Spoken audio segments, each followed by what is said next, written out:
So it looks like the Daily Wire has just released their first full-length comedy, and it's called Lady Ballers. And I just watched it tonight, so yep, I'm going to talk about it. Let's go ahead and get started.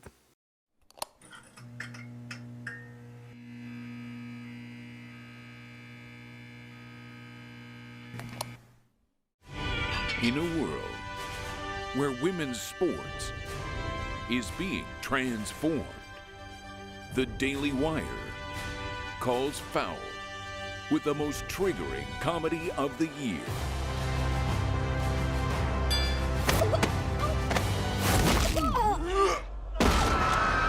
So if you've been following the channel for a while, then you probably know that it's been a little while since I've posted very much. But what better way to jump into a little bit more content than a new Daily Wire movie? I've tended to give a little bit of a review when they put something out, and so this will be no exception. So what is this movie and what do I think about it? So if you watched my review of What is a Woman, Matt Walsh's documentary, you'll know that that's like one of my most highly viewed videos on the channel, and this movie is basically a comedy based on that theme. Like, that documentary had humor in it for sure, but this is straight up satire, you might say. But the real question is, is it any good? So Jeremy Boring, I saw him talking in an interview recently, and I guess he was mentioning something that Joe Rogan has said, where really conservatives are kind of the only ones who can really make comedies the way that they were in the 90s or early 2000s. And Jeremy Boring was basically saying, like, if that's the case, then not only are they the only ones who can do it, but that means that they have to do it. And so he says that's basically what this movie was born out of. And basically the movie is about a bunch of guys who hear about the new ideas coming around with gender ideology, and they decide to put together a basketball team like they had in high school and go out and basically compete in the equivalent in the movie of what we would call the Olympics. And they decide to do so as women. Now, I'm not going to get into all the specifics of the plot. You can kind of see the jokes and the humor that can come out of a plot like this, and how a lot of conservatives would find it pretty funny. Question is, does it work? How is the movie? So I'll give a few thoughts. I could break it down into, first off, the writing, basically. I would say that the writing is very often funny, sometimes surprisingly funny. Jeremy Boring mentioned that obviously they couldn't get mainstream actors from Hollywood to act in a movie like this, and theaters haven't touched the movie. And so you're going to see a whole lot of familiar faces in the movie if you watch content from the Daily Wire on a regular basis. They have a lot of the hosts making cameos in the movie. Jeremy Boring is actually the star of the movie. And when it comes to the writing, a lot of it works. Some of it's kind of weird. Some of it's a little on the nose. Some of it's a little preachy. Some of it's, like I said, kind of weird in the sense, almost in kind of a Happy Gilmore kind of sense, where there's just kind of these plot tangents that the movie goes on where they just wanted to make a big joke out of something. And a lot of the time it almost seems like the creators were kind of just amusing themselves, and sometimes that works and it comes across, and sometimes it's just kind of like, where in the world did this come from in the movie? And sometimes that threw me off as I was watching the movie, kind of took me out of the movie, but then the movie would do something else pretty funny and it would bring me back into the movie. And so it was a little uneven in that sense, but it had its charms and had its moments. And then, of course, after the writing, you have to talk about the acting. And I'd say the acting is similar in some ways. And I think that the movie is kind of self-aware in this way. It's almost as if it was made as if to say, like, look, what if we actually had a plot like this, but Hollywood actors were interested in being in it? Wouldn't it be great if we could get to that point? But, they settled for, again, hosts of the Daily Wire, people who work within the Daily Wire. Some of them pull off their roles pretty well. Jeremy Boring is the main role, and he does okay. There's moments that fall flat, moments that work.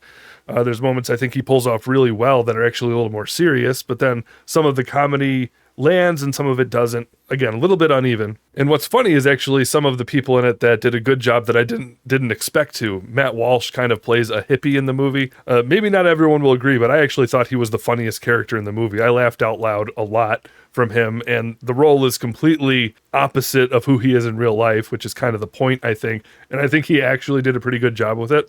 I actually probably expected that from him the least, but it worked. And then aside from the acting, we could talk about, how the movie looks. This is one thing I will say about the Daily Wire's films, is that even when there's something lacking in the acting or in the writing, their cinematography has, I think, always been really, really good. The movie looks excellent.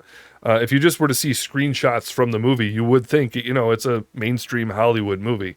It looks that good for the most part throughout most of the movie. But if you've watched the movie, you might know that there's a bit of an elephant in the room when it comes to talking about this movie. If you are a conservative like me, particularly a Christian conservative like me, and that is that the movie does have a lot of elements in it that you will find in, secular 90s, early 2000s comedies. This is very much sort of a PG-13 comedy.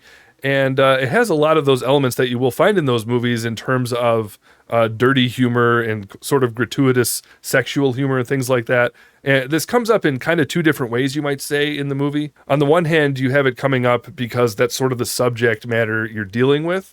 And in those cases, I think it's perfectly warranted because this is kind of a ridiculous topic from a conservative perspective. The point of the movie is to sort of make fun of modern gender ideology.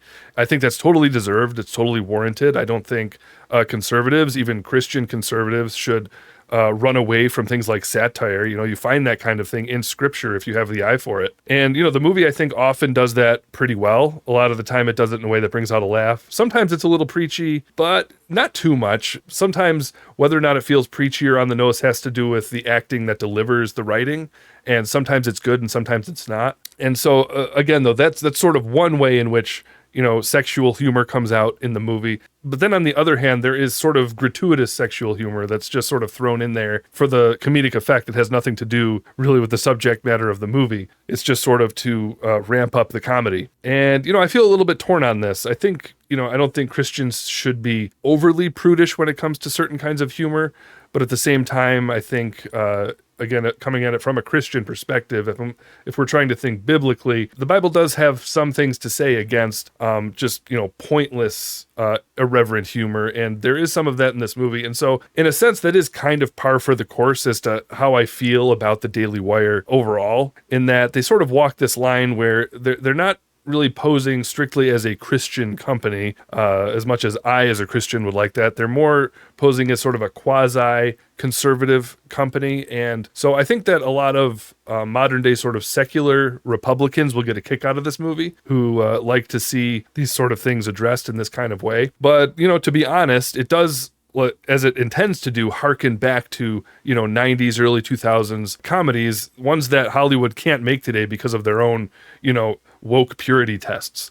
And the Daily Wire is just sort of capitalizing on the fact that Hollywood has abandoned that brand of comedy at their own financial loss. And ultimately, I'll just say, as I generally do feel about the Daily Wire, I think this is a net positive for the culture. But there's stuff in it that, if Christians and conservatives and Republicans saw it in the 90s or early 2000s, they would have complained about the irreverent humor in a way that, post Donald Trump, Republicans have a much thicker skin about that sort of thing.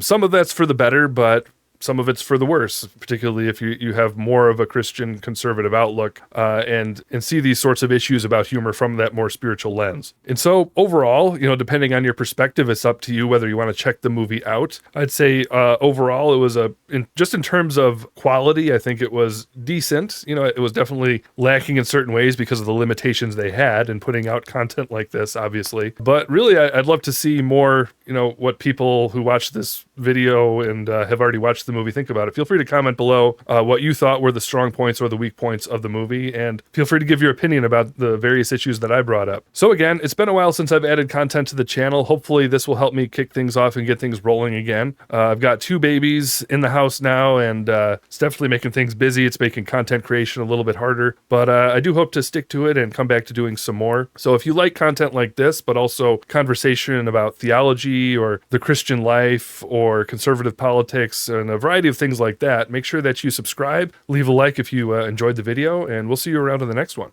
Thanks for watching.